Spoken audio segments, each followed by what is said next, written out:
یاد رکھ یہ جو آزمائشیں ہوتی ہیں، یہ جو تکلیفیں ہوتی ہیں، یہ جو تھوڑے سے مشکل حالات ہوتے ہیں، حضرت یونس علیہ السلام کی دوستی ہوگی حضرت جبریل امین سے، اور جناب جبریل ملنے آیا۔ حضرت یونس علیہ السلام فرمانے لگے جبریل میرا دل کرتا ہے مجھے اس بندے کی ملاقات کرا جو اللہ کا سب سے زیادہ عبادت گزار بندہ ہے۔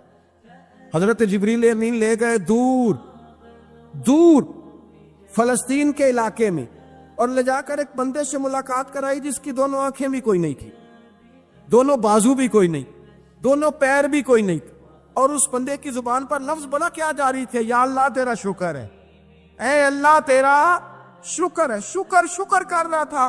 حضرت جناب سیدنا یونس علیہ السلام کہنے لگے میں نے تجھے عبادت گزار کو ملانے کو کہا تھا، تو کہاں لے آیا؟ حضرت جبریل کہنے لگے یونس یہ ہر چیز جانے کے باوجود اپنے رب کی رضا پہ راضی ہے۔ اس وقت دنیا میں نبیوں کے بعد جس سے اللہ سب سے زیادہ پیار کر رہا ہے وہ یہی بندہ ہے، یہ اپنے رب کی رضا پہ راضی ہے۔ اے تن میرا کنگی ہووے تے میں زلف سجن دی باواں، تے پوش میرے دی جتی بن جائے تے میں یار دی قدمی آواں، مارو مارو مینو مار مکاؤ کوئی عذر نہ پیش لے آواں، تے جے سونا ہی میرے دکھ وچ راضی، جے سونا ہی میرے دکھ وچ راضی، جے سونا ہی میرے دکھ وچ راضی تے میں سکھ نو چلے ڈاواں۔ مانا کہ جب اس حال میں راضی ہے تو بس ٹھیک ہو گیا، ٹھیک ہو گیا، وصل اچھا ہے نہ فراق اچھا ہے، بس جس حال میں محبوب رکھے وہی حال اچھا ہے، بس جس حال میں انہوں نے رکھا بات ٹھیک ہو گئی۔ اس میں اب انسان شکوہ کرتے پھرے کہ یہ کس طرح ہے وہ کس، اپنے آپ کو مطمئن رکھا ہے۔ مشکل کے بعد جو آسانی حضرت لقمان حکیم، ان کے نام پر قرآن مجید کی پوری سورت ہے۔ حضرت لقمان حکیم علیہ رحمہ آپ اپنے بیٹے کو نصیحت کر رہے تھے، کہنے لگے بیٹا کوئی مشکل آئے تو گھبرانا نہیں، کوئی مشکل آئے تو کرے بیٹوں کو سمجھ آ جائے کہ مشکل آئے تو، سمجھ آ رہی ہے بات کی، مشکل آئے تو، اور کیا خوبصورت جملے، بیٹے کو بٹھا کے کہتے ہیں بیٹا چھوٹی مشکل آئے گی تو اللہ بڑی مشکلات آسان کر دے گا، سمجھو چھوٹی مشکلات آئیں تو اللہ نے بڑی مشکلیں اس نے آسان کر دی۔ اور آپ کو بتاؤں اصل انسان ہوتا ہی وہ ہے جو مشکلوں میں جینے کا ڈھب سیکھ جاتا ہے، وہ بن جاتا ہے جو کرب کے حالات میں جینے کا سلیقہ سی۔ اپنے بچوں کو یہ سمجھانا کہ حضرت لقمان بیٹے مشکل آئے تو گھبرانا نہیں، پڑی کو ٹال دیتی ہے، وہ نیکی کا اور آسانی کا پیش خیمہ ہوتی ہے۔ اللہ اس کے بعد آسانی سمجھا رہے ہیں۔ کچھ دنوں کے بعد کہنے لگے آؤ فلاں اللہ کے نبی کی ملاقات کو سمجھ، فلاں نبی علیہ السلام سے ملنے چلتے ہیں۔ اس زمانے میں جو نبی تھے ان سے ملنے چلے گئے، بیٹے کو بات یاد تھی، گھوڑے پہ بیٹھے، امام ابن جوزی نے اس کو لکھا ہے، گھوڑے پہ بیٹھے تھے دونوں کے پاس گھوڑے تھے۔ اب رستہ بہت زیادہ تھا، کھانا ساتھ لے لیا، پانی ساتھ لے لیا، رستہ لمبا تھا، صحرا کا علاقہ تھا۔ جب جانے لگے تو اتنی سخت گرمی ہوئی کہ گھوڑے بھی بے ہوش ہونے لگے، اچانک ایسی گرم لو چلی کہ گھوڑے بھی۔ اب دونوں باپ بیٹا جو تھے وہ بڑی جوش میں تھے کہ جانا ہی جانا ہے، گھوڑے سے اتر کر کے پیدل چلنے لگے۔ اب پیدل چلتے چلتے ذرا آگے گئے تو اب گرمی میں جتنا بندہ پیدل چلتا ہے اتنا پیاس بھی زیادہ لگتی ہے، تو پانی پیتے رہے، کھانا کھاتے رہے، کھانا پانی بھی ختم ہو گیا۔ تھوڑا آگے چلے نا، اس قدر تکلیف بڑی کہ حضرت جناب لقمان کے بیٹے کے پیر کے اندر ایک ہڈی پیوست ہو گئی، اتنی بڑی ہڈی تھی وہ اندر ہی چلی گئی، پیر خون کے فوارے گرنے لگے، بیٹا بے ہوش ہوش۔ حضرت لقمان اس کے سرانے بیٹھے تو بیٹا تھا نا، آنکھوں میں آنسو آ گئے۔ بیٹے نے آنکھ کھولی تو کہنے لگا ابا جی آپ تو صبر کرنے والے ہیں، آپ رو رہے ہیں۔ پر میں بیٹے میں کیا کروں، میرے سینے میں جو دل ہے وہ ایک باپ کا دل ہے، تو باپ جو ہوا تیری دکھ پر رونا آیا۔ بڑی مشکل سے دانت کے ساتھ ہڈی نکالی، ہڈی نکلی تو خون بھی چلا۔ صاحب زیادہ کہنے لگا حضور آپ نے تو کہا تھا ہر مشکل کے بعد آسانی ہوتی ہے، اور چھوٹی مشکل دے کے اللہ بڑی سے بچا لیتا ہے، تو ہم تو اچھے کام چلے تھے، مشکل پہ مشکل یہ کیا ہے؟ حضرت لقمان کہنے لگے بیٹا نہ تو رب کی حکمتوں کو جانتا ہے نہ پوری طرح میں جانتا ہوں، لیکن جو میں نے کہا تھا وہ بات سچی ہے۔ فَإِنَّ مَعَ الْعُسْرِ يُسْرًا إِنَّ مَعَ الْعُسْرِ يُسْرًا، اللہ ہر مشکل کے بعد آسانی عطا فرمائے گا، اور فرمایا میرا ایمان ہے کہ ضرور عطا فرمائے گا۔ یہ بات کہہ رہے تھے کہ سامنے سے دھواں اٹھا، اتنا سخت دھواں اٹھا کہ آپ نے سوچا شاید وہاں آبادی وہاں جاتا، وہاں چلنے لگے تو پیچھے سے کسی نے آواز دی ٹھہر جاؤ، رکو، وہیں رک گئے۔ تھوڑی دیر گزری تو کہا رک جاؤ. جب رکے تو ایک بولنے والا بولا, کہنے لگا تمہارے لیے تھوڑی دیر کے بعد جانوروں کا بندوبست کر دیا جائے گا, کھانے کا بھی بندوبست ہو جائے گا, بچے کا پیر بھی صحیح ہو جائے گا, چلے جانا, لیکن ذرا ٹھہرو. حضرت لقمان کہنے لگے بولنے والے تو کون ہے؟ تو کہنے لگے میں اللہ کا فرشتہ ہوں, میں اللہ کا فرشتہ ہوں. کہا اللہ کے فرشتے اور یہ سارا کچھ کیا ہے؟ تو فرشتہ کہنے لگا اصل بات یہ ہے کہ سامنے بستی پر مجھے عذاب نازل کرنے کا حکم ملا تھا, آپ بڑی تیزی سے آ رہے تھے, میں نے رب سے دعا کی کہ اللہ اس باپ بیٹے کی غلطی کوئی نہیں, مہربانی فرما. رب نے پہلے آپ کو صحرا میں الجھایا, پھر میری دعا کی برکت سے آپ کے گھوڑے ٹھہر گئے, پھر میری دعا کی برکت سے آپ کا پانی ختم ہوا, پھر میری دعا کی برکت سے آپ کے بیٹے کو زخم آیا, پھر میری دعا کی برکت سے سامنے سے دھواں اٹھا.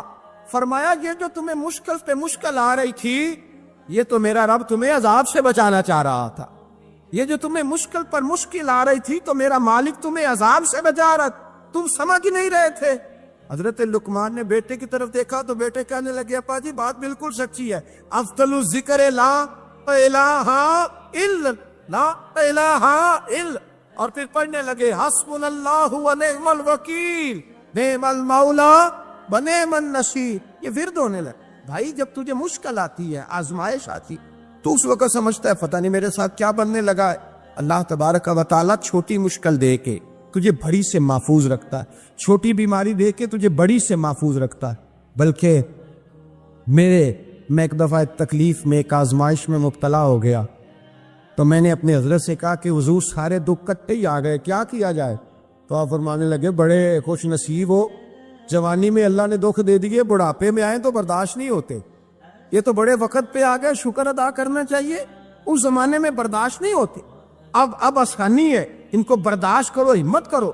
میرے بھائی یاد رکھیں, آزمائشیں تکلیفیں آپ کو پڑا کرنے کے لیے آتے ہیں. ہم آزمائش کو برا جانتے ہیں, دکھ کو برا جانتے ہیں.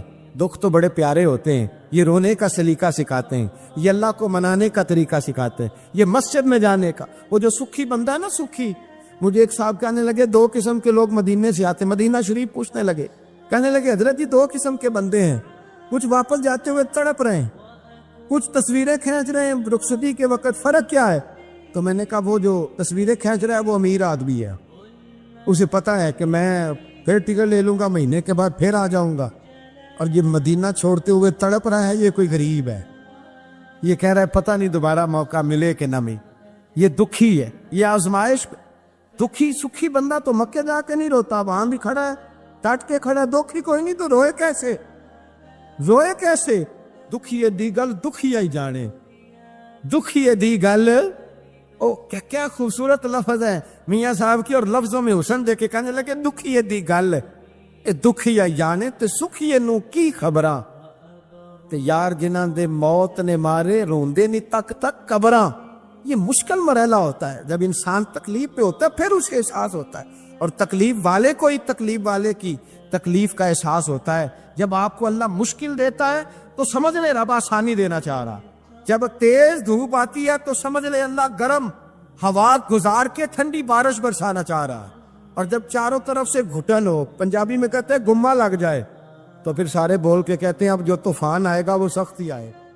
اس لیے کہ گھٹن جتنی زیادہ ہوتی ہے پھر فضل بھی اتنا. حضرت نوح علیہ السلام کی قوم کو حضرت نوح علیہ السلام نے 1500 سال سمجھایا ہے. 15, کچھ لوگوں نے 950 سال لکھا ہے نا, اعلیٰ حضرت نے لکھا 1500 سال عمر ہوئی حضرت نوح علیہ السلام. اللہ تعالیٰ بندے کو جلدی سزا نہیں دیتا, بلکہ قرآن مجید میں ایک جگہ رب کریم اس طرح بھی فرماتا ہے کہ جب بندے مجھے بھول جاتے ہیں تو میں ان کے لیے نعمتوں کے دروازے کھول دیتا ہوں. بندہ سمجھتا ہے کہ میں کچھ تو ہے نا کہ میرے اندر, کہ میں جدھر جاتا ہوں خیر ہی خیر ہو جاتی ہے. وہ سمجھتا ہے کہ میری عقل ہے, حالانکہ اللہ اسے ڈھیل دیتا ہے. اللہ اسے ڈھیل دیتا ہے. گناہوں کی سزا کے 3 طریقے. ایک ہے متنبع کرنا, تنبیہ کرتا ہے اللہ, بندہ متنبع ہو جاتا ہے, یہ اللہ کا بہت بڑا احسان ہوتا ہے. ایک ہوتا ہے مہلت دینا, اور ایک تیسرا ہوتا ہے اللہ خفیہ تدبیر کرتا ہے.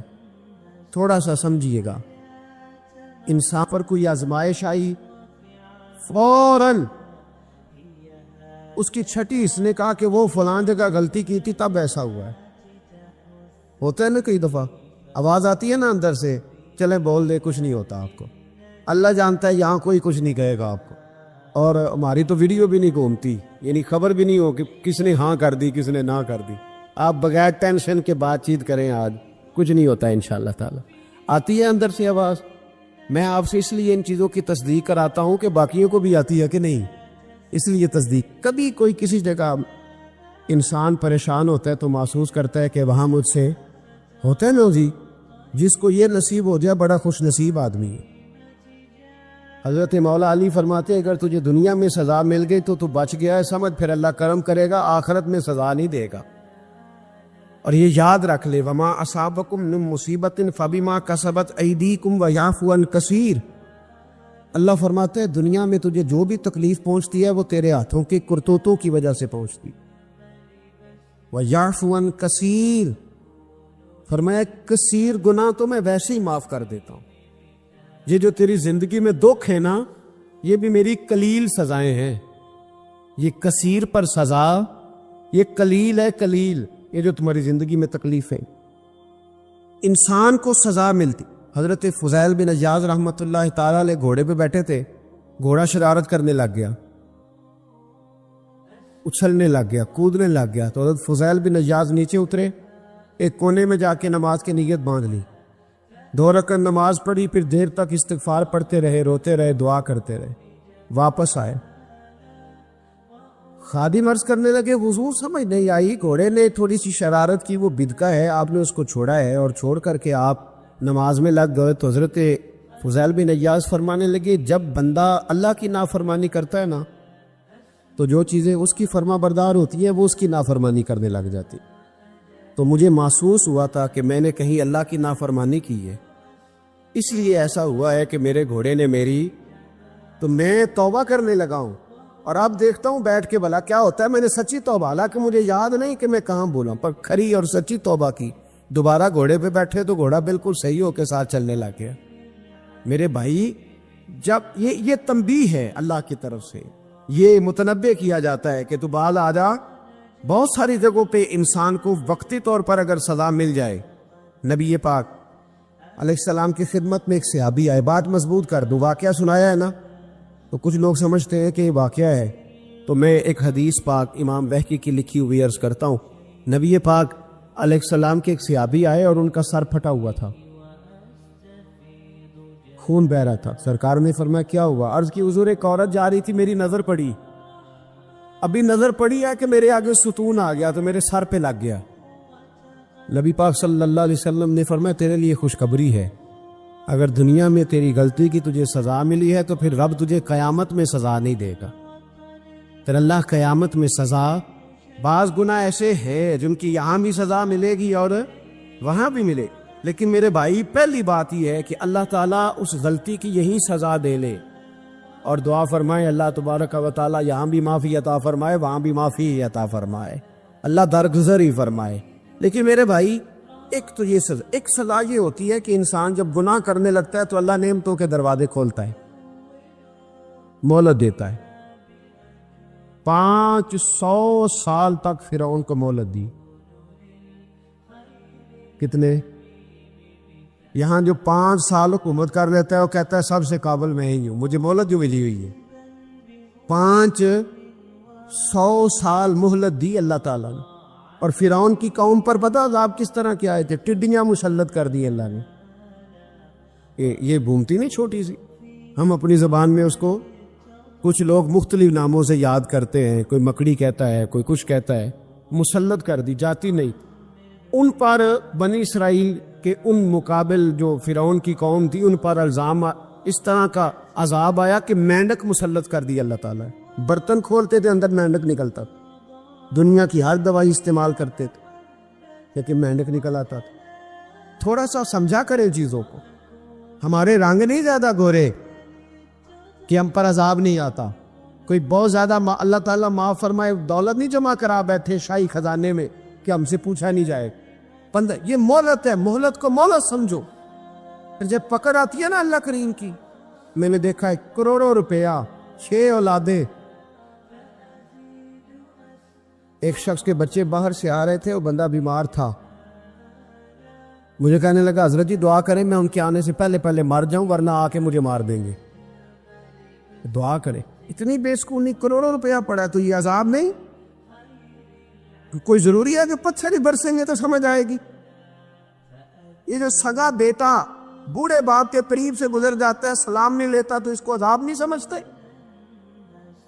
یہ جو امت کی بیٹیاں، امت کی بچیاں، ہماری بچیاں ایک سال کے اندر 75,000 ہزار بچی ایک ڈویژن سے بھاگ کے شادی کر رہی ہے، ایک صوبے سے. تو اس کو آپ اللہ کا عذاب نہیں سمجھتے؟ یہ معمولی بات ہے. نہیں ہمارے رنگ ہو رہے، ہم بڑے سمارٹ ہیں. 1500 سال مہلت دی نوح علیہ السلام کی قوم کو. کتنے سال؟ بول کے بتائیے، بول کے دوبارہ بولیے. 1500 سال. کوئی آدمی اپنی سمارٹنس پہ خوش نہ ہو جائے کہ 20 سال ہو گئے میں تو نافرمانی بھی کر رہا ہوں، روٹی بھی پک رہی ہے، میں تو حرام بھی کھا رہا ہوں، پھر بھی سب ٹھیک ہے. 1500 سال مہلت دی. پھر حضرت نوح کہنے لگے اللہ میں نے تو بڑا سمجھایا، نہیں باز آتے. تو رب کریم نے فرمایا کشتی بناؤ. اللہ کے پیغمبر کشتی بنانے لگے تو قوم مذاق اڑانے لگ گئی. اب کیا کرنے لگے ہو؟ اب کشتی بنانے لگے ہو، خیر تو ہے، قوم مذاق اڑا رہی ہے. حضرت نوح علیہ السلام کا آپ نے کشتی بنائی، پانی کہاں سے نکلا؟ نہ بارشیں ہوئی، نہ سیلاب آئے. ایک تندور تھا، اس کے اندر سے پانی نکلنا شروع ہو. کبھی تو دور سے بھی پانی نکلا ہے، پر جب نکالنے والا چاہتا ہے تو وہاں سے بھی ایک تندور سے پانی نکلا. اتنا نکلا کہ قوم ساری ڈوب گئی. قرآن مجید کے صفحات شہادت دیں گے کہ حضرت نوح کی قوم کا بچہ بہ گیا. بچے صرف وہ تھے جو حضرت نوح کے ساتھ ہو گئے، تباہ ہو گئی. اللہ بے نیاز ہے، بے نیاز. 1500 سال مہلت ملے اور تو پھر بھی کہے رب بڑا کریم ہے، معاف کر دے گا. 1500 سال تجھے گنجائش دے اور تو کہے کوئی نہیں، بات معافی ملنی چاہیے ابھی بھی. میرے بھائی، حضرت صالح علیہ السلام کی قوم، حضرت صالح نے تبلیغ شروع کی تو کہنے لگے پہلے معجزہ دکھاؤ. جی آج تو نہ لوگ معجزے مانگتے ہیں. آج بھی لوگ کرامتیں اور معجزے، اللہ معاف کرے، جو چیزیں معجزہ تو ہو نہیں نہ سکتا، لیکن آج بھی لوگ، آپ یقین کریں، کہتے ہیں یہ بڑی نمازیں پڑھتا ہے تو پھر بخشا کیوں نہیں گیا، پھر کیوں نہیں منو سلوا کیوں نہیں اترا اس پر، پھر میں بھی اسی طرح ہی لوں، کیا اس کے اندر خوبی آ گئی؟ مولوی بھی ویسے ہی ہے، سوری بھی ویسے ہی ہے. لوگ مان بھی رہے، روز دلیلیں مان بھی رہے، ابھی بھی لوگ بحث نہیں کرتے. کیا فرق آ جائے؟ ابھی ویسے ہی ہیں سارے. اللہ تعالیٰ سے ڈرنا چاہیے. ہمیں سامنے والے کی طرف دیکھ کر صحیح ہونے کا حکم نہیں ہے، ہمیں اپنی اصلاح کا حکم ہے. اپنی طرف دیکھ کے اپنے آپ کو ٹھیک کرنے کا. الزام لگا کے گزر جانا، اس کا کوئی مطلب؟ سنو اور یاد رکھو. حضرت صالح علیہ السلام سے کہنے لگے پہلے معجزہ دکھائیں، تو حضرت صالح علیہ السلام نے فرمایا اونٹ کہاں سے پیدا ہوتے ہیں؟ کہا اونٹنی کے بطن سے. فرمایا آؤ میں تمہیں پہاڑ کے اندر سے اونٹنی پیدا کر کے دکھاتا ہوں. کہاں سے؟ پہاڑ کے اندر سے. حضرت نوح ساتھ لے کے گئے تو پہاڑ کے اندر سے اونٹنی نکلی، اور اونٹنی بھی گابن تھی، اس کے پیٹ میں بچہ. اور اونٹنی اتنا دودھ دیتی تھی کہ ساری بستی دودھ پی جاتی تھی، پھر بھی دودھ بچ جایا کرتا تھا. لیکن حضرت نوح علیہ السلام نے فرمایا تم نے دیکھ تو لیا یہ اسے، یہ جتنا دودھ دے گی روٹی بھی اتنی کھائے گی. ایک دن تم سارے پانی پیو گے، ایک دن یہ سارا پانی پیا کرے گی. ایک دن تم سارے باقی جانوروں کو گھاس کھلاؤ گے، ایک دن یہ اونٹنی ہے. اونٹنی کا نام کیا؟ ناقۃ اللہ، اللہ کی اونٹنی. کس کی اونٹنی؟ نام کیا ہے؟ اللہ کی. یہ اللہ کی اونٹنی ہے. تو حضرت نوح علیہ السلام کی اونٹنی، فرمایا اس کی بے ادبی نہ کرنا. باز نہیں آئے لوگ، باز نہیں آئے. کہنے لگا جی دودھ دینا تو ٹھیک ہے، پر یہ جو سارا پانی پی جاتی ہے نا، یہ صحیح نہیں. یہ جو ساری گھاس کھا جاتی ہے یہ نہیں تھی. دودھ دینا تو ٹھیک ہے پر یہ نہیں صحیح. آپ نے فرمایا اسے کچھ نہ کہنا، اللہ کی اونٹنی ہے. میں کہا کرتا ہوں ان لوگوں نے ناقۃ اللہ کی بے ادبی کی. حضرت نوح علیہ السلام کی اونٹنی کی ٹانگیں کاٹ دی، صالح علیہ السلام کی، اور دیکھو اللہ بڑا بے نیاز ہے، اگر پیدا کرنا جانتا ہے تو حفاظت کرنی نہیں جانتا؟ لیکن رب کریم نے فرمایا نہ کرنا، انہوں نے ان کے پیر کاٹ دیے، کانوں پہ چھریاں لگائیں، اونٹنی جب مر گئی، اونٹنی اللہ تبارک و تعالیٰ کی وہ اونٹنی جب مر گئی تو حضرت صالح علیہ السلام کی قوم پر رب کریم نے زلزلہ بھیجا، اذا زلزلت الارض زلزالہا، جب زلزلے آئے گے اور جب ان کا زلزلہ آنا ہے، زلزلہ آتا ہے نا، کیا کرتی ہے قوم؟ لا الہ الا اللہ، لا الہ الا اللہ، کلمے جاری ہو جاتے۔ بلکہ ایک دفعہ ایسا بھی ہوا کہ مسجدوں میں اعلان ہونے لگے زلزلہ آ رہا ہے، جو فجر کے لیے نہیں اٹھے زلزلے کے لیے وہ بھی اٹھ گئے، جن کا دعویٰ ہے نا میری سویرے آنکھ نہیں کھلتی، ان کی لگی نہیں کتنے گھنٹے، بعد میں بھی نہیں لگی، ٹی وی پہ اعلان ہوتے رہے کوئی نہیں آ رہا، سو جاؤ چپ کر کے، لیکن آنکھ لگی۔ موت سے تو ڈرتا ہے، اللہ سے ڈرتا ہی نہیں، موت کا خوف ہے رب کا نہیں۔ زلزلہ آیا، ساری قوم تباہ ہو گئی۔ بتاؤ اگر ناقت اللہ کی گستاخی ہو تو اللہ ناراض ہو جاتا ہے، اور اگر اولیاء اللہ کی ہو، اگر اولیاء اللہ کی ہو تو رب ناراض نہیں ہوتا؟ شرم نہیں آتی لوگوں کو داتا صاحب کی بے ادبی کرتے؟ شرم نہیں آتی لوگوں کو غوث اعظم کی گستاخی کرتے؟ حیا نہیں آتی جنہوں نے دین پھیلایا ان کی بے ادبی؟ میں درد سے کہتا ہوں، رو کے کہتا ہوں، اور اگر کلیجہ پھٹ سکے تو میں دکھاؤں زخم کتنے۔ ایک حج کے موقع پر ایک بابا جی، اس سال 4,80,000 روپے کا پرائیویٹ حج تھا، اور بابا جی کی کیفیت کمزور تھی، بیچارے بیمار تھے، اس کے باوجود وہ گئے۔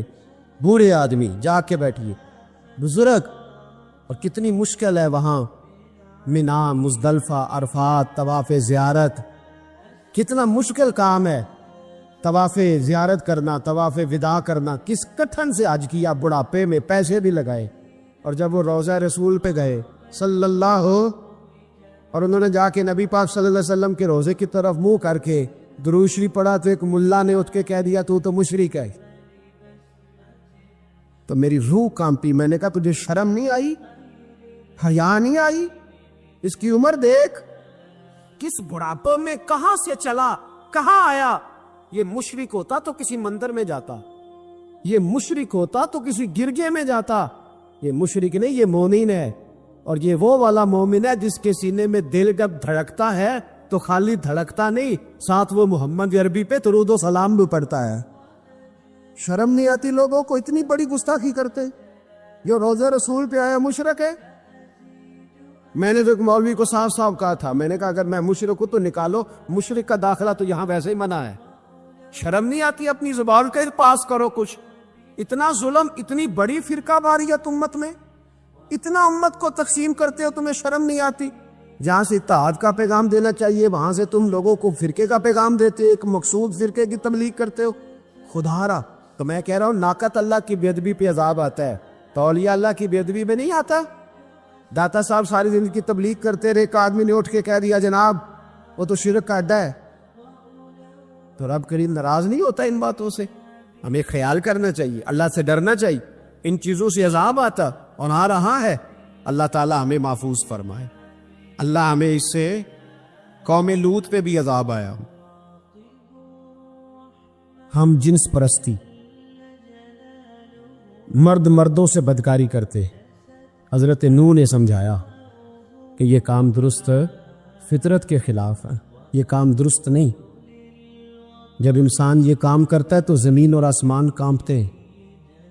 اب میں کیسے کھول کے بتاؤں، میرے پاس اعداد و شمار ہیں کہ پاکستان کے اندر اس کام کی کیفیت کیا ہے، اور کس طرح کر کے لوگ، میں تو رونا روتا رہتا ہوں داڑھی کا۔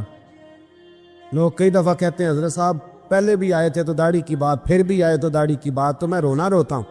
اس لیے روتا ہوں کہ جو کلین شیو نوجوان ہوتا ہے وہ امرد کے حکم میں ہے، اس پر وہی حکم لگتا ہے جو عورت پہ لگتا ہے، اس کے ساتھ مرد کا اٹھنا بیٹھنا اسی طرح نہ جائے گا جس طرح عورت کے ساتھ۔ حضرت جنید بغدادی رحمت اللہ تعالیٰ علیہ کے سامنے ایک شخص نے کہا وہ کتنا خوبصورت نوجوان جا رہا ہے، تو آپ فرمانے لگے تو حافظ قرآن نہیں کہا؟ ہاں۔ فرمانے لگے جا اپنے حفظ کی خیر منا۔ وہ شخص کہتا ہے میں نے اس بغیر داڑھی والے کلین شیو نوجوان کو بری نظر سے دیکھا، مجھے قرآن پاک ہی بھول گیا، سارا قرآن پاک بھول۔ اور کتنے سال میں دعائیں کرتا رہا، بیت اللہ کے طواف کرتا رہا، میں یاد بھی کرتا تو نہیں ہوتا. کیسے اب تو ہمارا نعت کہاں بیوٹی پارلر سے ہو کے آتا ہے. ہم کسی اور کو کیا پیغام دیں؟ وہ پیغام، وہ نظام، وہ طریقہ کار جس کا حکم تھا شریعت میں. قوم لوط پر عذاب آیا. صحیح بیٹھتے ہوں گے بچے جو موٹر سائیکلوں پہ بیٹھتے ہیں. میں نے گجرانوالہ کی سڑکوں پہ بچوں کو، نوجوانوں کو جو تماشے کرتے سر عام دیکھا ہے تو مجھے ڈر لگتا ہے.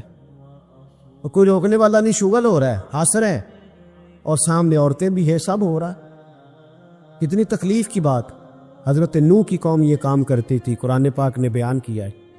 حضرت نوح نے سمجھایا، فرمایا رب کریم نے تمہیں اپنی خواہش پوری کرنے کے لیے جائز طریقہ عطا فرمایا، عورتوں سے نکاح کرو، اور اس نکاح کی برکت سے جو اللہ تمہیں اولاد دے گا اس کو اللہ تبارک و تعالیٰ تمہارے لیے باعث بخشش بھی فرمائے گا.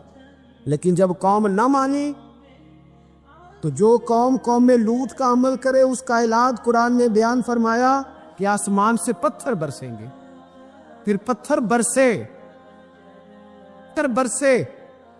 اور جن کے بڑے بڑے اچھے دماغ تھے ان کے دماغ چکنا چور کر دیے گئے، تباہ کر دیے گئے، ان کے دماغ زمین پر بچھاڑ دیا گیا.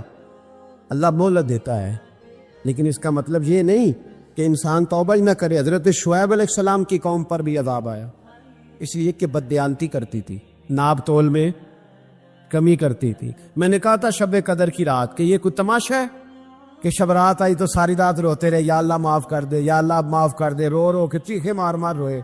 شب قدر آئی تو پھر چیخے ماری، ساری رات روئے. تو جس بندے کا پروگرام ہی نہیں سویرے بدلنے کا، دکان پہ بیٹھ کے پھر وہی ناب تول میں کمی، پھر وہ اللہ تعالیٰ معاف کرے.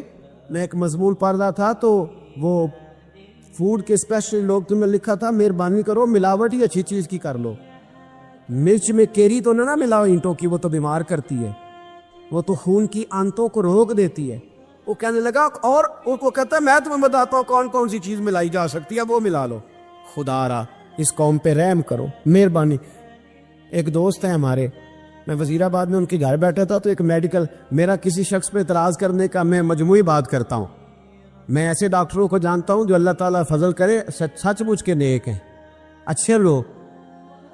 تو بچے کا میڈیکل سٹور ہے، تو والد بیمار ہو گیا تو کہتا ہے ابا جی ڈاکٹر صاحب نے کہا آپ کو ڈرپ لگنی ہے. تو سگے باپ کو ڈرپ لگانے لگا تو باپ کیا کہتا ہے پتر تیری مہربانی مینوں کوئی اصلی لائی، اور نہ لائیں جڑی لوکاں نو لانا ہے. اب وہ پیار سے سنا رہا ہے بات. میں نے اسے کہا کہ یہ تو ڈوب مرنے کا مقام ہے نا، ڈوب مرنے کا مقام. تو جس ملک کے اندر دوائی بھی صحیح نہ بکے، اصلی نہ ملے دوائی بھی، اور پھر وہ قوم کہے کہ ہم نے تو پورے روزے رکھے، ہم نے تو بڑا صدقہ اور خیرات کیا، دوائی بھی اصل نہ ملے. جناب شعیب علیہ السلام کی قوم ناب تول میں کمی کرتی تھی تو اللہ تبارک و تعالیٰ نے ان پر بتا عذاب کس طرح کا بھیجا. شدید گرمی ہوئی. اللہ ہمیں محفوظ فرمائے. سارے آمین کہہ دیا. دیکھے کتنا اچھا موسم کر دیا رب کریم. اللہ ہمیں محفوظ فرمائے، اللہ رحمت فرمائے. شدید گرمی کی لہر آئی، باہر اتنی گرمی ہوئی کہ لوگ اپنے گھروں میں گھس گئے. جس طرح سورج کی شعاعیں گھروں کے اندر داخل ہو جاتی، اس طرح گرمی کی لہر اندر داخل ہوئی. اور جس طرح کسی کو آگ لگ جائے تو وہ آدمی اچھلتا کودتا ہے نا، اس طرح یہ لوگ اچھلنے لگے اور اچھل کود کے مر گئے. جرم کیا تھا؟ ناب تول میں کمی کرتے. حضرت داؤد کی قوم بھی تباہ ہوئی. جرم کیا تھا؟ ہفتے والے دن مچھلیاں نہیں پکڑنی تو یہ پکڑتے تھے. حکم ہے نا مسلمان کو نماز کے ٹائم کوئی اور کام نہیں کرنا، نماز پڑھنی ہو. میرا خیال ہے مسلمان تو فٹافٹ آ جاتے ہیں، سارے ہی پہنچ جاتے ہیں نا مسجدوں میں. ہلکا ہلکا بول رہے ہیں، آؤ کیوں نہیں پہنچتے؟ اگر حضرت سیدنا، اور پتہ انہیں صلاح کیا ملی؟ اللہ نے فرمایا اس ٹائم عبادت کرنے میں کام نہیں کرنا، وقت نہیں ہے کام کا. انہوں نے مچھلیاں پکڑی، 12,000 لوگ تھے. پتہ ہے مالک نے صلاح کیا دی؟ بندر بنا دیا اللہ کریم. قرآن مجید کا پہلا سپارہ پڑھے، فَجَعَلْنَاهَا نَكَالًا لِمَا بَيْنَ يَدَيْهَا وَمَا خَلْفَهَا. اللہ فرماتے پچھلوں کے لیے بھی عبرت بنا دیا، بعد والوں کے لیے بھی عبرت، نشان عبرت بنا دی. بندر بن گئے، اور جو ان کے دوست جو بچ گئے تھے ان کے پیر چومتے تھے، روتے تھے. آپ کے پاس جتنی بھی نعمتیں ہیں ان کو اگر آپ شمار کریں تو کبھی آپ کہیں گے کہ ساری نعمتوں میں آنکھ زیادہ ضروری ہے، کبھی کہیں گے کان زیادہ ضروری ہے، کبھی کہیں گے زبان زیادہ ضروری ہے، کبھی کہیں گے دل زیادہ ضروری ہے، کبھی کہیں گے روح زیادہ ضروری ہے. لیکن میں آپ سے عرض کروں، ان ساری چیزوں کے بغیر گزارا ہو سکتا ہے، رسول کائنات کی غلامی کے بغیر گزارا نہیں ہو. کیوں؟ اس لیے کہ اگر حضور کی شفقت نہ ہو، نبی پاک علیہ السلام کی رحمت نہ ہو. وہ ابن القیم نے ایک جگہ پہ کہا تھا کہ یہ حضور نے ہمیں انسان بنایا ہے، یہ نبی پاک علیہ السلام نے انسانیت کے اسباق پڑھائے ہیں. اخلاقی رویے کیا ہوتے ہیں؟ حضور نے بتلائے ہیں. اگر حضور کا کرم نہ ہوتا تو انسان ایک دوسرے کو کاٹ کے کھاتا. یہ حضور نے بتلایا ہے کہ تم نے کس طرح زندگی کو گزارنا ہے. محبوب کریم علیہ السلام کا وجود نور ایک ایسی چیز ہے کہ اگر وہ کائنات سے معاذ اللہ سائڈ پہ کر دیا جائے تو اس کائنات کا قائم رہنا کسی صورت بھی ممکن ہے ہی نہیں. اسی لیے تو اقبال نے کہا تھا کہ ہو نہ یہ پھول تو بلبل کا ترنم بھی نہ ہو، چمن دہر میں کلیوں کا تبسم بھی نہ ہو نہ یہ ساقی تو پھر میں بھی نہ ہو، خم بھی نہ ہو، اور بزم توحید بھی دنیا میں نہ ہو، تم بھی نہ ہو. وہ بڑی بات کہہ گئے ہیں، میں نے بھی اس کو کوئی نہیں کھولنا. کہتے ہیں بزم توحید بھی دنیا میں نہ ہو، تم بھی نہ ہو، خیمہ افلاق کا استادہ اسی نام سے ہے، اور نبض ہستی تپش آمادہ اسی نام سے ہے. تو اقبال پھر ہمیں کرنا کیا ہے؟ کہنے لگے کرنا آپ کو یہ ہے کہ قوت عشق سے ہر پست کو بالا کر دے اور دہر میں اسم محمد سے اجالا کر دے. یہ کرنے کا کام ہے. اس رستے پہ آپ چل پڑیں. میرے بھائی، پہلی امتوں کے آپ تذکرے پڑھ لیں، کتابوں میں موجود ہیں. سورہ آراف کو دیکھ لیں، اس میں بہت ساری چیزوں کا تذکرہ کر دیا گیا ہے. اور بھی قرآن مجید کی بے شمار صورتیں ہیں، آپ ان کو دیکھ لیں، اس پر غور کر لیں. جب قومیں نہیں مانتی تھی، انکار کرتی تھی، تو اللہ تبارک و تعالیٰ انہیں تباہ کر دیتا تھا. بات نہیں مانی، ختم ہو گئی. ایک مقصد ہے نا جس کے لیے کسی چیز کو بنایا گیا ہے. تو مقصد تخلیق انسانیت کیا ہے؟ کہ وما خلقت الجن والانس الا لیعبدون. جنوں اور انسانوں کو اللہ نے اپنی عبادت کے لیے پیدا کیا. اور ان کو جب عبادت کی دعوت دی گئی، جب انہیں پیغام دیا گیا اللہ تعالیٰ کی توحید کا، انہوں نے نہیں مانا. تو جس مقصد کے لیے بنایا تھا جب اس طرف ہی نہیں آئے. یہ پنکھا لگایا جاتا نا ہوا کے لیے، تو اگر پنکھا ہوا نہ دے تو اس کا کوئی چھت پہ کام ہے؟ اس کو اتار کے تو آپ سکریپ والے کے پاس بھیج دیں گے، بھی ختم ہو گئی بات. تو مقصد جو تھا نا، اللہ کی عبادت تھی. تو جب قومیں اللہ کی عبادت کی طرف نہیں آئیں تو اللہ نے انہیں تباہ کر دیا اور صفحہ ہستی سے مٹا دیا. اللہ تعالیٰ کے پیارے محبوب علیہ السلام نے کفار مکہ کو، قریش کو، عالم عرب کو، عالم انسانیت کو دعوت دی. وداعیا الی اللہ باذنہ وسراجا منیرا. اس منصب پر فائز ہو کر حضور نے دعوت دی. جب انہوں نے دعوت کا انکار کیا، حضور نے انہیں عذاب سے ڈرایا، اللہ کے عذاب سے، چونکہ حضور نذیر ہے. انہوں نے یہ کہا کہ اگر آپ کہتے ہیں نا کہ ہم پر عذاب آئے گا تو پھر آپ وہ عذاب لے آئیں، ہم پہ آئے. جب کوئی آدمی منہ سے تباہی مانگے، جب کوئی شخص اپنے منہ سے یہ کہے کہ کر لیں جو ہوتا ہے معاذ اللہ، تو اگر تو سامنے والا کمزور ہو تو شاید وہ کچھ نہ کر سکے. لیکن یاد رکھنا، کئی دفعہ کمزور ہوتا ہے تو کچھ نہیں کرتا، تو کئی دفعہ مہربان بڑا ہوتا ہے.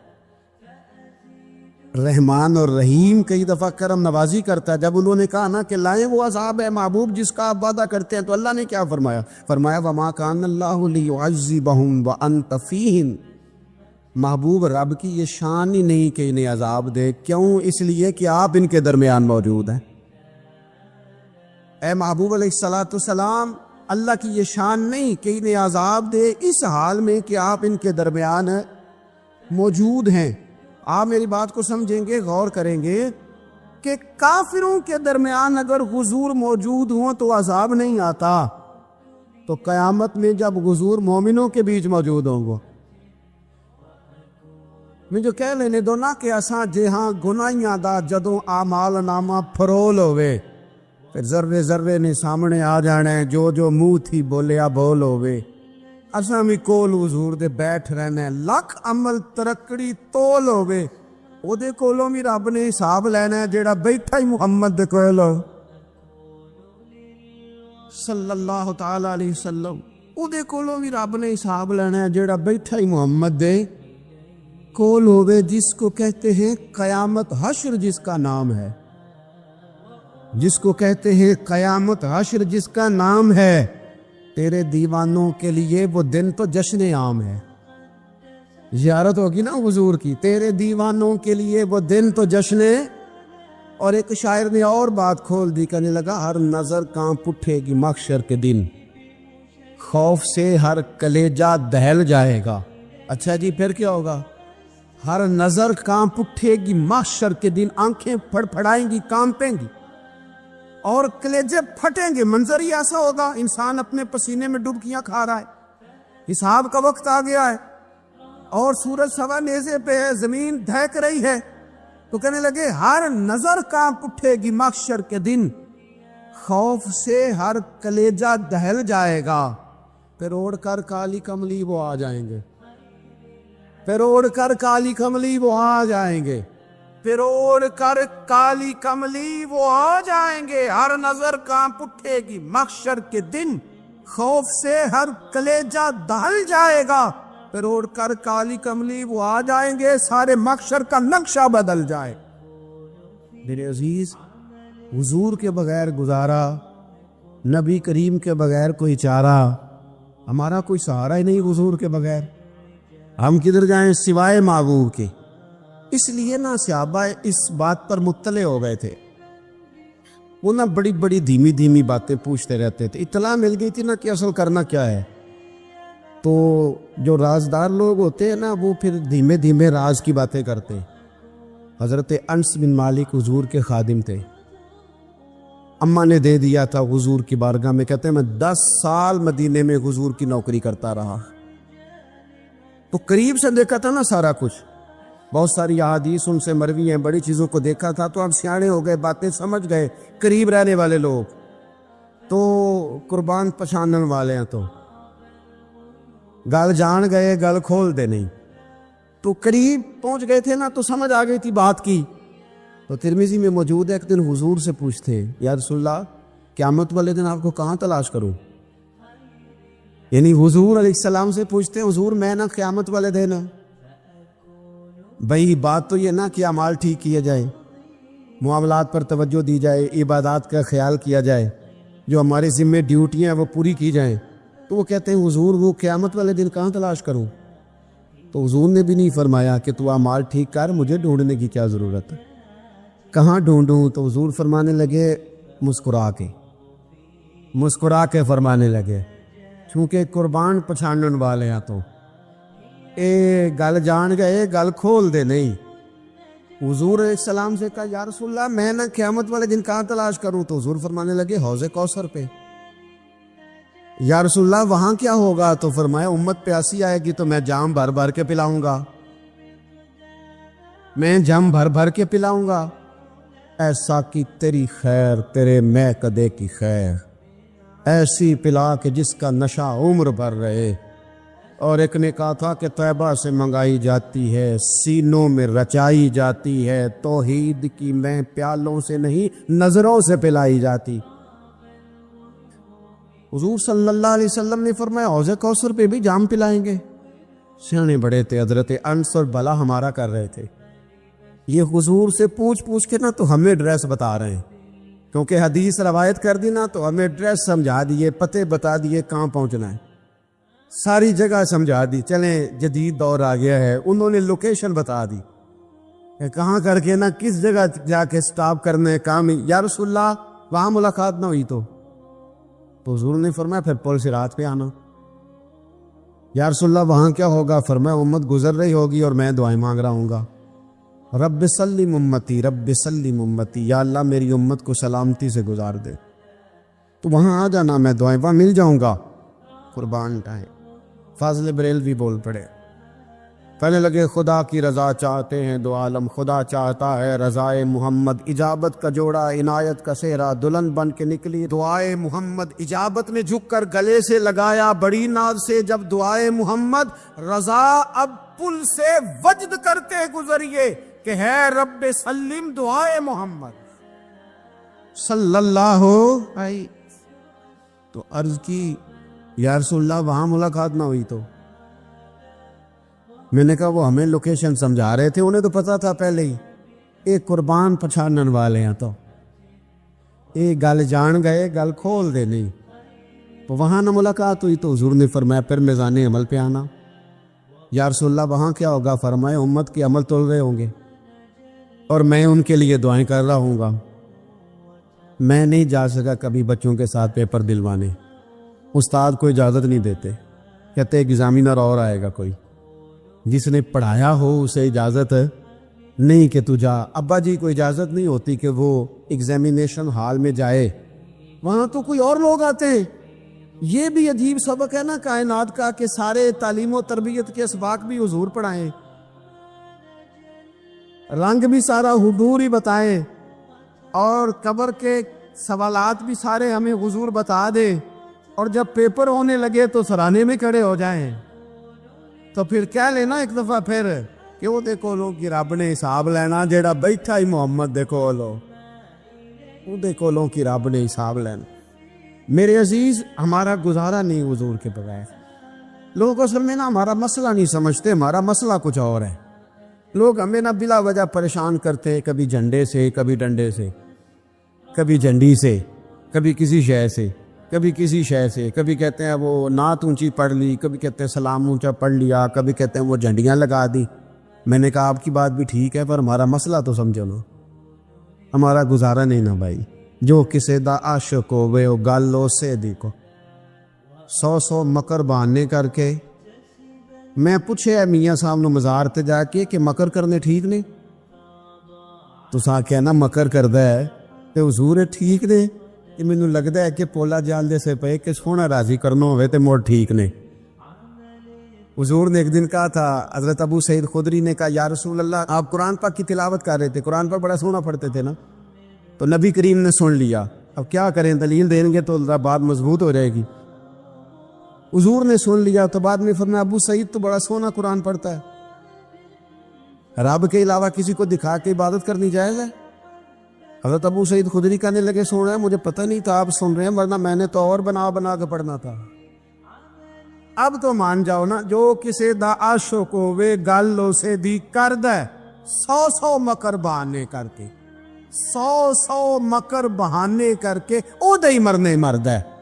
میرے عزیز ہماری مجبوری ہے، لوگ اس بات کو سمجھتے نہیں، ہماری مجبوری ہے، حضور کا میلاد ضروری ہے، لوگ سمجھتے نہیں بات کو، اس لیے بلا وجہ رٹا ڈال کے بیٹھتے ہیں۔ بھئی ہم نے تو کوئی رٹا ڈالنا نہیں، نہ سیاست کا، نہ دولت کا، نہ اقتدار کا، نہ کسی اور چیز کا۔ سیاست دے جھگڑے آسان چھوڑ دیتے، اتنے محبت دا جھگڑا ہے، یہ چھڑا کوئی نہیں سکتا۔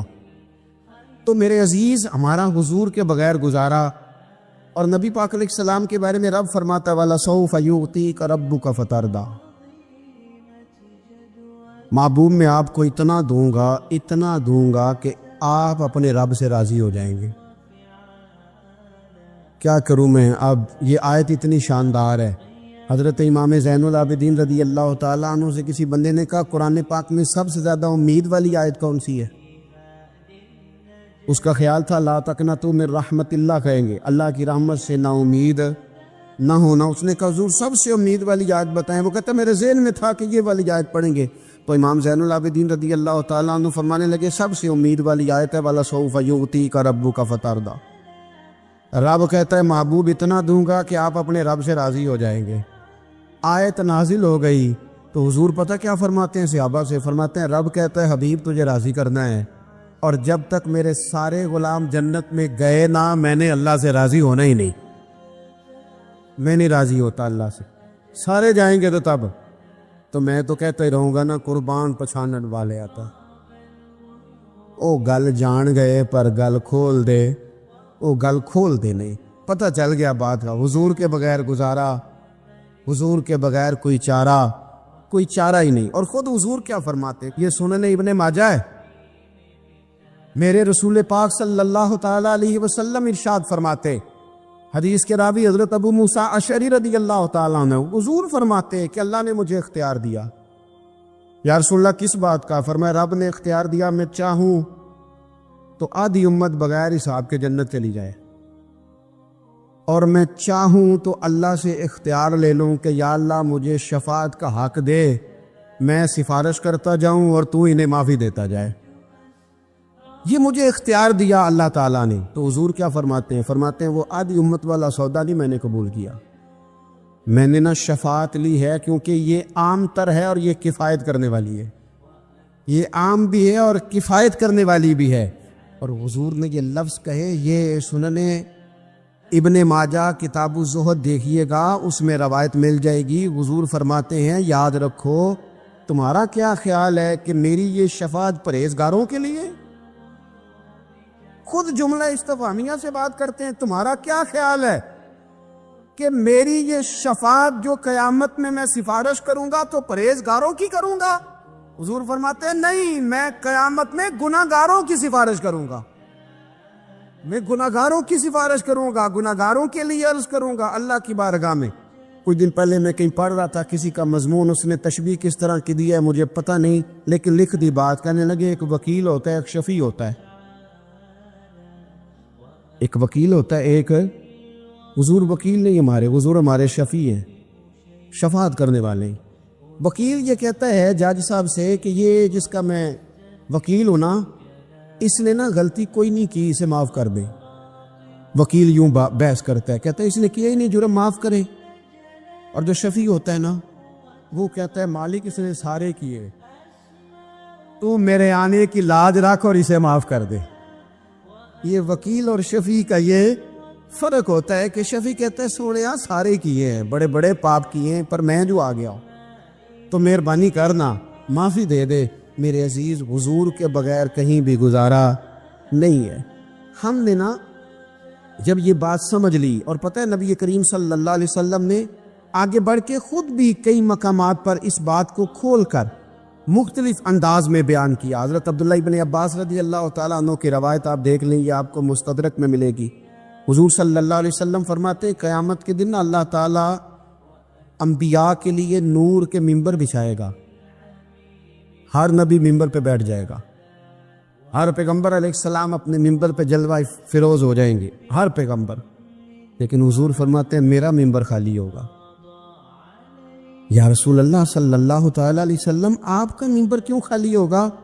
حضور فرماتے ہیں میں ممبر چھوڑ کے رب کی بارگاہ میں کھڑا ہو جاؤں گا، اور اس ڈر سے کھڑا ہو جاؤں گا کہیں ایسا نہ ہو کہ میں جنت میں چلا جاؤں اور میری امت رہ جائے۔ میں اپنی امت کی سفارش کروں گا، رب میری امت کی سفارش قبول کرے گا۔ فرماتے ہیں میں اتنی سفارش کروں گا، اتنی سفارش کروں گا کہ جہنم کا دروغہ مجھ سے کہے گا کہ محبوب کمال ہو گئی، آپ نے تو اپنا کوئی غلام دوزخ میں رہنے نہیں دیا، سارے آپ نے نکال دیے۔ کسی شاعر نے بڑی خوب بات کی تھی، اس نے کہا تھا کہ یاد رکھو قیامت کا جو دن ہے نا، یہ قیامت کا دن دراصل ہمارا وقت ہوگا خاص، جب ہم نبی پاک صلی اللہ علیہ وسلم کی بارگاہ میں جائیں گے تو ہمیں سمجھ آ جائے گی کہ دنیا میں ہم نے کئی دوستیاں لگائی تھیں پر جھوٹی لگا بیٹھے۔ ایک دوستی سچی ہے جو مدینے والے کی ہے، وہ کہتے ہیں محمد بوٹیا جھوٹا ہی جگ سارا، یہ سچیاں مدینے والے دیاں یاریاں نے، سچیاں مدینے والے دیاں۔ تو نبی پاک صلی اللہ علیہ وسلم کے بغیر نہ دنیا میں گزارا ہے، نہ قبر میں گزارا ہے، نہ آخرت میں گزارا ہے۔ اب ایک سبق ہے، وہ سبق بھی آپ نے ضرور یاد کرنا ہے۔ جس شخصیت کے بغیر ہمارا گزارا نہیں، نہ قبر میں، نہ عشر میں، نہ پل صراط پہ، نہ میزان عمل میں، نہ حوض کوثر پہ، تو ہمارا ان کے بغیر دنیا داری میں گزارا کیسے ہو جاتا ہے؟ ہمارا تجارت بھی حضور سے سیکھے، گھرداری بھی حضور سے سیکھے، شادی بیاہ کے طریقے بھی حضور سے سیکھیں۔ جب گزارا نہیں حضور کے بغیر تو پھر زندگی کے سارے سلیقے حضور سے سیکھیں۔ پھر ادھر ادھر جانے کی ضرورت ہے، حضور کی سیرت کو پڑھیں، سوانے کو پڑھیں، حیات مبارکہ کا مطالعہ کریں۔ یہ جو ہم میلاد کا جلوس لے کے نکلتے ہیں نا، جب ہم نے نا بہت ساری چیزوں کو سطحی سا سمجھ لیتے ہیں معاذ اللہ بعض اوقات، یہ جب ہم میدان میں نکلتے ہیں نا، میلاد کے جلوس میں حضور کے نام کا نعرہ لگاتے ہیں، تو ہم نہ للکارتے ہیں اس نظام کو جو نظام حضور سے پہلے تھا۔ امیر غریب کی تقسیم تھی، ذات برادری کی تقسیم تھی، چھوٹے بڑے کی تقسیم تھی، گورے کالے کی تقسیم تھی۔ ہم جب میدان میں نکل کے نعرہ لگاتے ہیں تو ہم اس نظام کو للکارتے ہیں۔ ہم کہتے ہیں وہ نظام نہیں چلے گا، وہ حضور کا میلاد ہو گیا ہے۔ اب نظام وہ ہے کہ جس پلیٹ میں ابو بکر صدیق کھانا کھائیں گے اسی میں بلال حبشی بھی کھائیں گے۔ اب نظام وہ ہے کہ اگر غریب آدمی جرم کرے گا تو سزا ملے گی، تو اگر گورنر کا بیٹا جرم کرے گا تو سزا اسے بھی ملے گی۔ اب حضور کا نظام آ گیا، ہم اس نظام کی طرف بڑھتے ہیں، اپنے آپ کو حضور کے قدموں کی طرف مائل کریں۔ میلاد صرف 1 سے 12 ربیع الاول تک نہیں، میلاد سارا سال ہے، ذکر میلاد سارا سال ہے، میلاد کی محفل سارا، اور میلاد صرف مسجد میں نہیں، گھر میں بھی ذکر میلاد، دکان میں بھی ذکر میلاد۔ ذکر میلاد سے مراد حضور کی تعریفیں، نبی پاک کی شانیں، حضور کی باتیں، آ میرے دل آمنہ کے لال کی باتیں کہ چہرہ والشمس کے اجلال کی باتیں کریں، اپنی طبیعتیں حضور کے ساتھ لگائیں، اپنے آپ کو حضور کے قدموں سے وابستہ کریں اور عشق کریں نبی پاک سے۔